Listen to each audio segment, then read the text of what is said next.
Eh OK. ben, écoute, est-ce que tu es d'accord pour te présenter, rapidement, du coup, Eric? Bien sûr. Donc je suis Éric Farge, je suis donc le mari de Marine qui est présente ici sur ce live.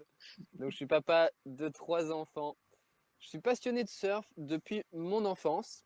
Je suis professeur de yoga également et coach en bain froid.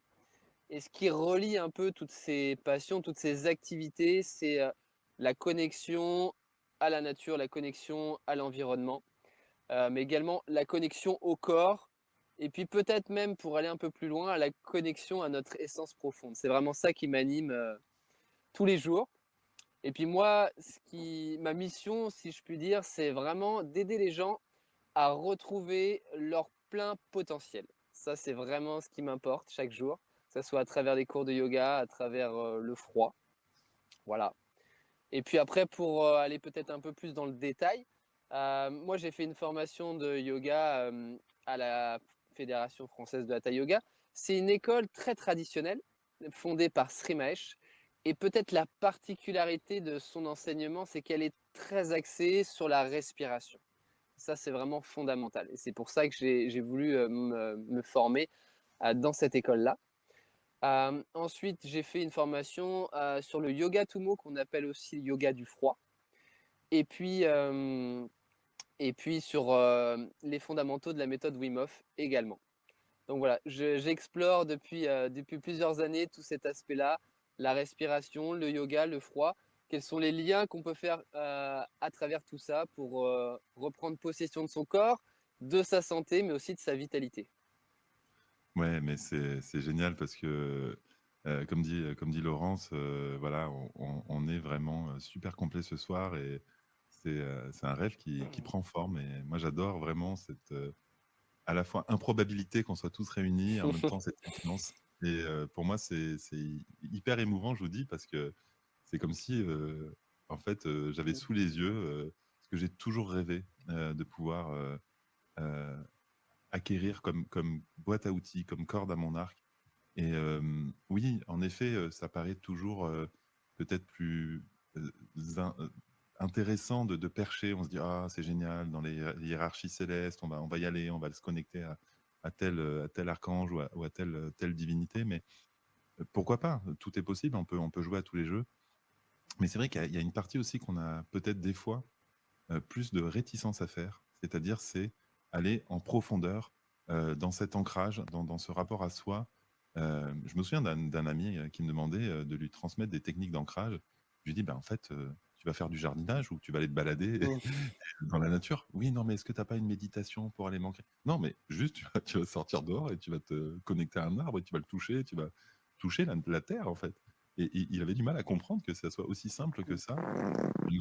C'est comme si c'était très avancé, cette simplicité, parce qu'on vit dans des mondes complexes où on a voulu, nous expliquer que tout est loin, difficile et nécessite, peut-être des années d'études. Alors l'astrologie sûrement, mais en tout cas, pour moi, il y a cette évidence qu'en fait, tout est déjà là et finalement, il y a ce désir de retirer encore une fois les couches d'illusion, pour nous dire: «Bah, en fait, non, c'est ici et maintenant que ça se joue». Et je crois que ton approche, Eric, c'est vraiment ça, peut-être, cette respiration aussi est peut-être, très, très connectée, à cet instant présent, au temps. Alors, on en a parlé un petit peu avec Jordan aussi du temps, mais voilà, quelle est ton approche justement du lien entre le yoga, la respiration et l'instant présent? En fait, ce qu'il faut bien comprendre, c'est que la respiration, ça permet vraiment de faire le lien entre le corps et l'esprit, clairement. Ça relie le corps et l'esprit, ça nous reconnecte, clairement, ça nous aligne également. Et quand on reprend le pouvoir de sa respiration, on se rend compte qu'on peut accomplir des choses absolument phénoménales, absolument incroyables. Et ça, c'est vraiment ça que j'adore faire découvrir aux gens à travers différentes expériences, que ce soit dans le froid, mais même en faisant des marches conscientes, des marches sensorielles, ou même à travers un cours de yoga, tout simplement. Alors, donc, comme tu as pas beaucoup de temps, on va commencer un petit peu les expériences, avec toi. Alors, il y a la particularité que tous les 2 on va faire, nos cycles ensemble. Et donc toi, tu vas vraiment initier donc, les voyages que moi je vais proposer avec une demi-heure d'exercice, alors à chaque fois très différentes, de différentes approches de la respiration. Est-ce que tu veux bien nous expliquer un petit peu les différentes directions qu'on va pouvoir explorer avec toi au niveau de cette respiration consciente? Alors, au début, ce qui va être intéressant à travers les exercices, c'est de voir comment le souffle permet de nous relier à notre conscience corporelle. Ça va être intéressant dans un premier temps. Et puis ensuite, de voir comment, avec la respiration, on peut accéder à notre système nerveux, accéder à nos émotions. Et puis, vers la fin, vers les derniers ateliers, voir comment le souffle nous relie à l'énergie vitale. Et donc ça, c'est le but ultime, entre guillemets. Oui, et c'est marrant parce que du coup, vous n'êtes pas mariés pour rien, parce Mm. que vous parlez beaucoup des émotions, Marine et toi. Et c'est intéressant, je vais juste peut-être, donner la main 2 secondes à Lidwin, par rapport à toi, ce que tu vas proposer, quel est le pont avec les émotions aussi? Alors, le pont, alors j'en ai parlé tout à l'heure, mais c'est vrai que je pense que je vais me relier à Eric. Ce que je vais proposer, ça va être une plongée. Et la première étape, ça va être se relier par la méditation au souffle pour juste déjà écouter les besoins, qu'est-ce qui est présent dans son corps de manière complètement neutre et objective, juste essayer de décoder qu'est-ce qui est présent et qu'est-ce qui a besoin d'être nourri ou pas dans cet instant. Et donc c'est à travers, avant de passer aux émotions, déjà, c'est d'avoir un espace d'état des lieux, un petit peu comme tu disais Marine aussi, d'essayer de rencontrer un petit peu ses besoins. Alors là, ça ne sera pas des besoins alimentaires, mais ça va être des besoins, ça peut être des besoins affectifs, ça peut être des besoins Physiologique. voilà, biologiques, ça peut être physiologique, ça peut être spirituel.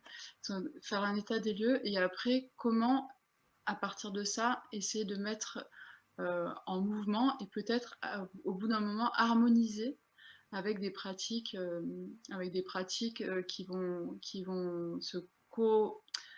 cohabiter avec des règnes. Je vais travailler avec les dimensions animales, végétales, minérales, qu'on va mettre en résonance avec le corps et comment ça va, de manière très naturelle et spontanée, rééquilibrer à l'intérieur de notre corps. C'est quelque chose qui est subtil, qui va se faire, mais c'est quand vraiment on arrive à lâcher prise après de la respiration, après de la méditation en pleine conscience. C'est quelque chose qui va se mettre en mouvement et c'est ça qu'on va essayer d'approcher. Et à partir de cet espace un petit peu équilibré, on pourra aller, pour ceux qui sont prêts, avec la limite de chaque corps aussi et de chaque physique, aller expanser un peu le mouvement dans l'espace. Mais d'abord, c'est très fin et je pense que c'est quelque chose qui est assez en lien avec ce que propose Eric. Mm. Oui, c'est vrai, et c'est intéressant parce que vous avez tous des ponts, sinon on ne Oui, pourrait pas se comprendre, en même temps des spécificités. Et des fois, il est vrai que vous aurez même des réponses différentes sur la même question, avec des approches des fois parallèles. Et c'est ça aussi, c'est de comprendre que tout ça est un petit peu quantique. C'est-à-dire que c'est à la fois la même chose et en même temps des facettes différentes de la même approche. On pourrait résumer cette première phase à retrouver la souveraineté de son corps et la communication avec.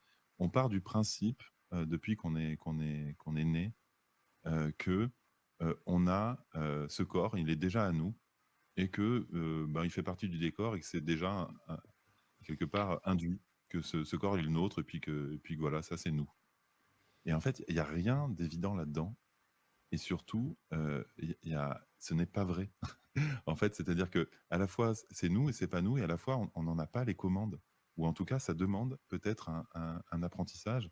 Et c'était une discussion aussi que j'avais eue avec Stéphanie en aparté, et on s'était dit, mais en fait, est-ce que vraiment je connais vraiment comment fonctionne mon corps? Est-ce que je suis capable, je sais pas moi, de changer le rythme de ma digestion? Est-ce que je suis capable de sentir le mouvement de mes atomes ou la Mm. circulation du sang dans mon corps?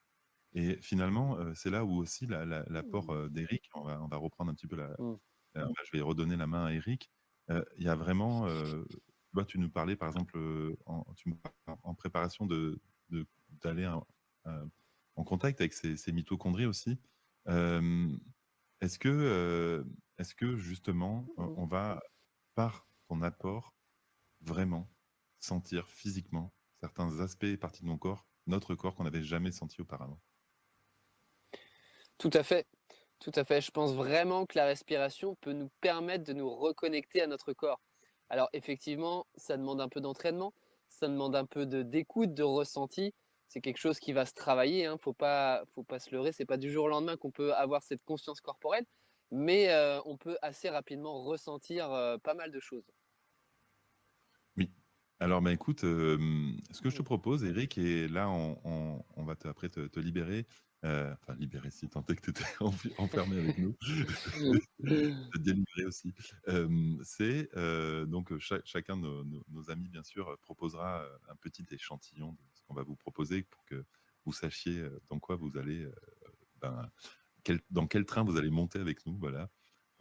Du coup, quel est le petit exercice que tu avais en tête, ou peut-être que tu peux, voilà, nous le faire directement, mais peut-être nous donner, au préalable s'il y a des prescriptions ou des «conditions» entre guillemets, préalables à la réussite? Alors, effectivement, il y a quelques conditions préalables.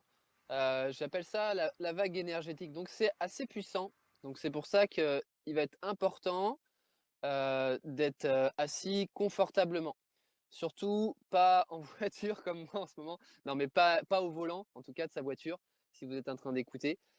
Faut être assis, au calme. Ça, c'est vraiment hyper important. Oui. C'est pareil, si vous avez mangé il y a moins de 30 minutes, on va éviter également parce que ça peut faire remonter un peu, le repas. Mais voilà, assis confortablement, voire même si vous avez envie, vous pouvez vous allonger. Ça, y a aucun problème. Mais voilà, assis confortablement sur une chaise ou au sol, sur un tapis, peu importe. C'est les préalables. Les yeux ouverts, les yeux fermés, ça change rien? Ça change rien. Moi, je conseille toujours les exercices respiratoires, surtout si on veut ramener l'attention à l'intérieur de soi. Toujours d'avoir les yeux fermés, ça va être intéressant, oui. OK, eh ben, c'est parti, tu les commandes. Ok, génial. Donc, comme on l'a dit, je vous invite à vous asseoir confortablement. Une assise confortable, une assise stable. C'est-à-dire une assise dans laquelle vous avez le dos bien redressé. Donc, on évite de s'appuyer sur son dossier, si possible. C'est pas obligatoire, mais c'est mieux, idéalement. Et puis, vous allez laisser tomber le voile des paupières sur les yeux. Voilà, exactement. Vous allez prendre le temps, un instant, de relâcher un peu les épaules, tout le haut du dos, là, cette zone d'accumulation des tensions. Les tensions que vous avez pu accumuler au cours de la journée, au cours de la semaine peut-être. De bien relâcher les bras, peut-être vous déposer simplement les mains sur les cuisses, sur les genoux. Voilà. Et puis vous ramenez votre attention sur le contact de l'air au bord de vos narines. Sentez ce contact subtil à l'inspire et à l'expire. Observez également le mouvement de la respiration, peut-être le mouvement du ventre, le mouvement des côtes. Simplement, on reprend conscience de sa respiration.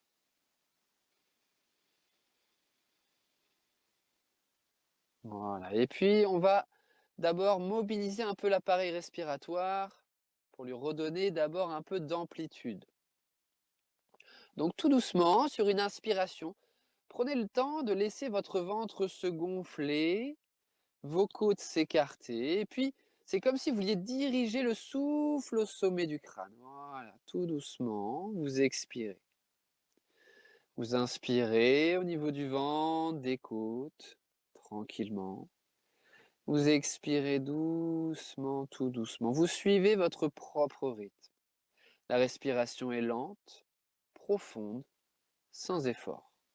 Simplement, d'abord, pour retrouver un peu d'amplitude, pour commencer à sentir un peu cette vague, la vague de la respiration, la vague du souffle qui traverse votre corps.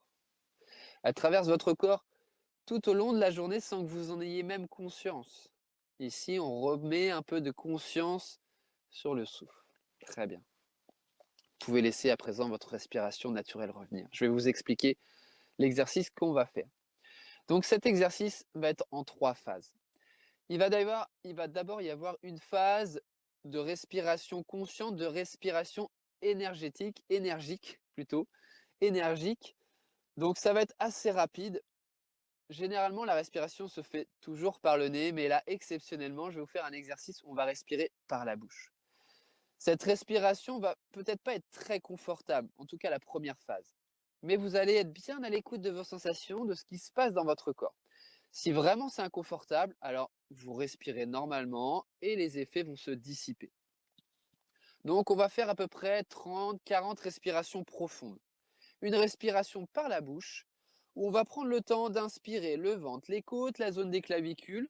Et sur l'expiration, on va simplement relâcher sans chercher à vider les poumons. Et puis ensuite, à la fin de cette série de respirations, on marquera un temps où on restera poumon vide. Mais ça, je vous expliquerai au fur et à mesure. Donc c'est parti pour la première phase. Je vais vous guider en même temps. On va le faire tous ensemble.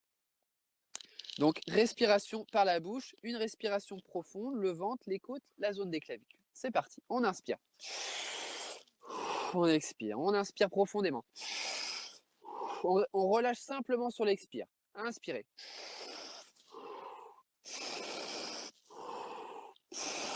Voilà, on essaie de donner du rythme, de la profondeur. Vous sentez cette vague de la respiration. Le ventre, les côtes, la zone des clavicules, on relâche à l'expire.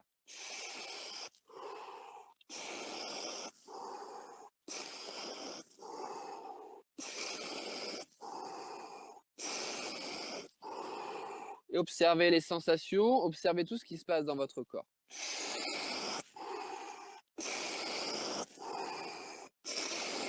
Le corps fait le plein d'oxygène, fait le plein d'énergie dans nos poumons, mais également dans notre sang, dans nos globules.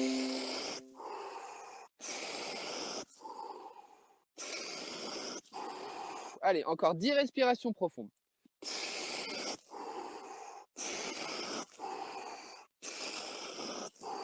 Conscience de cette vague de la respiration qui traverse le corps.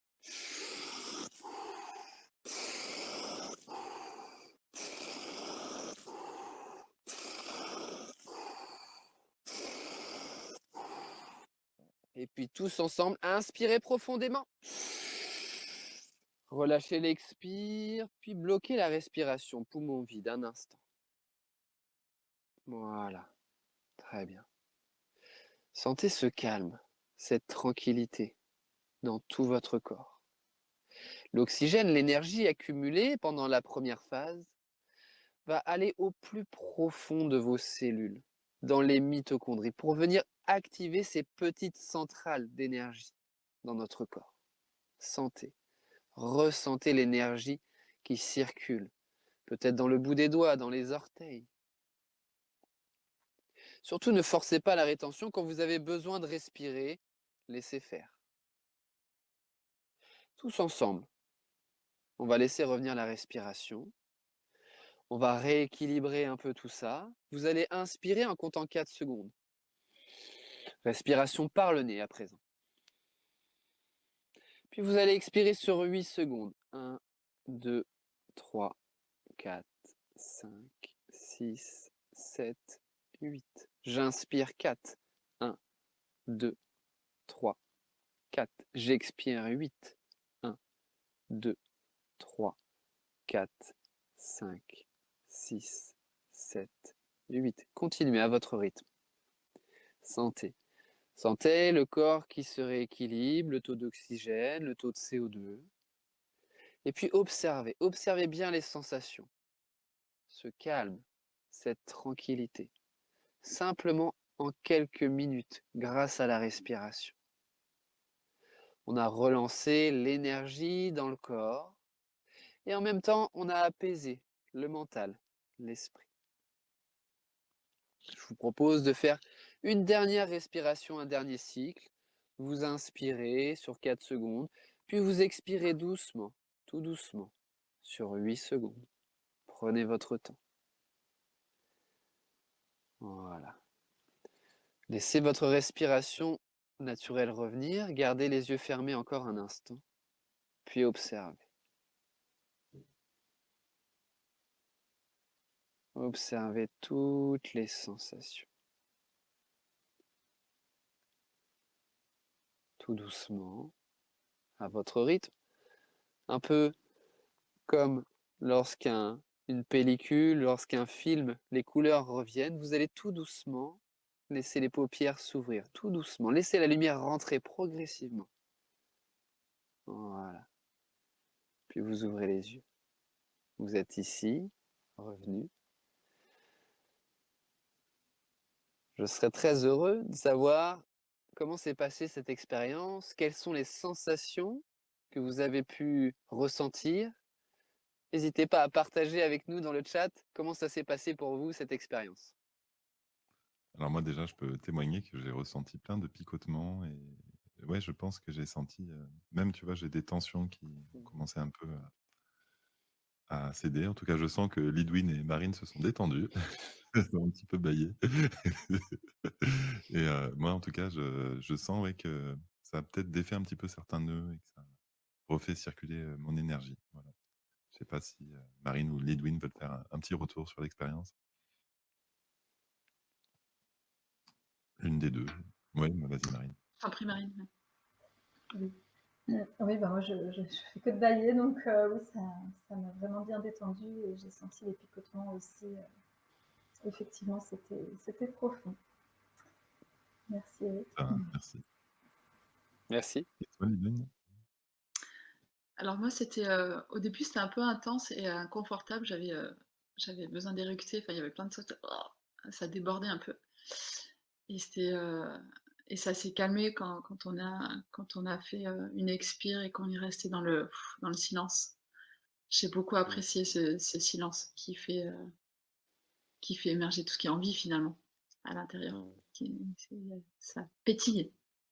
Ouais, super. Merci.